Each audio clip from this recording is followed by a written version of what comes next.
Affirmative action of any kind, race or class, is an admission of failure at the K through 12 level. The need to reduce economic segregation of our K through 12 schools. The granddaddy of education studies was the Coleman report that came out of the Civil Rights Act. And it found the number one predictor of academic achievement is the socioeconomic status of the student, family of the student. Second biggest predictor, kind of surprisingly, was the socioeconomic status of your classmates. The reason that the colleges were doing racially preferential affirmative action is that they didn't get enough Black and brown students when they didn't do it. Why didn't they get enough Black and brown students? Because the criteria they were using to select students, the Black and brown applicants, weren't performing as well on those criteria. They had lower test scores or whatever other indicia of desirability were being used to vet the applicants. I've always thought that there was something about affirmative action that was avoiding the real issue. It was an effort to fix a problem that had a long developmental trail at the end of the developmental process when the kid was 18 years old, rather than doing something about whatever it is that's available to be done about increasing their desirability as applicants in the first place. How does the shift from a race-focused to a class-focused preferential system address, if it does at all, that problem, the developmental problem, which has a racial dimension to it? Because even amongst lower-class people, I'm sure the data will show that the academic achievement measures of Black students are not as favorable as they are for the population as a whole for white working class students. Mm-hmm. Yeah. Well, it's a great point. Glenn, very quickly, before Rick answers, I would say that in my experience, which is by no means comprehensive, but still, where I have had the opportunity to teach working class white students, and I mean really working class white students, I have found the same kinds of challenges when it comes to things like testing and the like that I have among many Black students. That's been my experience. Anyway, Rick, go ahead. Yeah, well, these are great points. I mean, I would say a couple of things. One is I completely agree that affirmative action of any kind, race or class, is an admission of failure at the K through 12 level. And I've spent a lot of my career writing about K through 12 education and the need to reduce economic segregation of our K through 12 schools. The kind of the granddaddy of education studies was the Coleman report from that came out of the Civil Rights Act, and it found the number one predictor of academic achievement is the socioeconomic status of the student, the family, of the student.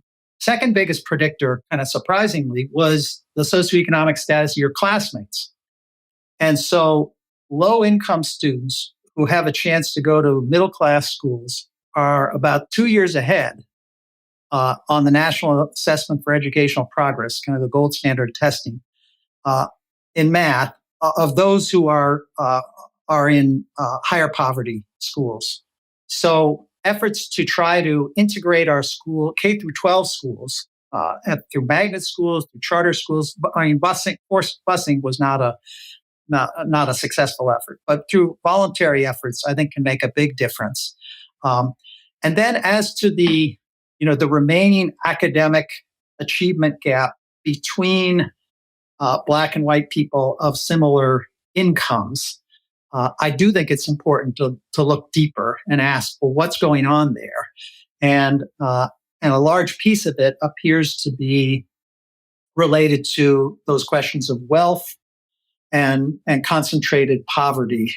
And so addressing those issues as well. And I'm sorry, I'll stop plugging books, but I wrote a book on housing policy that called Excluded, that went to that question. We rich neighborhoods, primarily liberal neighborhoods these days, build these walls of exclusion around them, keep people of modest means, kids of modest means, from their public schools through their zoning laws. And so I think all those things have to be addressed.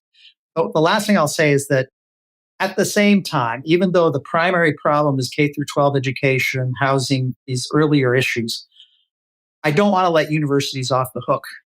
That is to say, we're not going to solve equal opportunity, provide equal opportunity anytime soon. So in the meantime, I do think we need these economic affirmative action programs to recognize that we haven't gotten equal opportunity right earlier in the process. I noticed Exclude in your list of books, and I noticed the piece in The Atlantic a couple of years ago, liberal suburbs have their own border walls.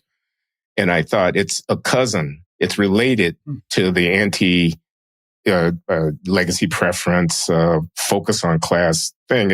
And it has political implications, doesn't it?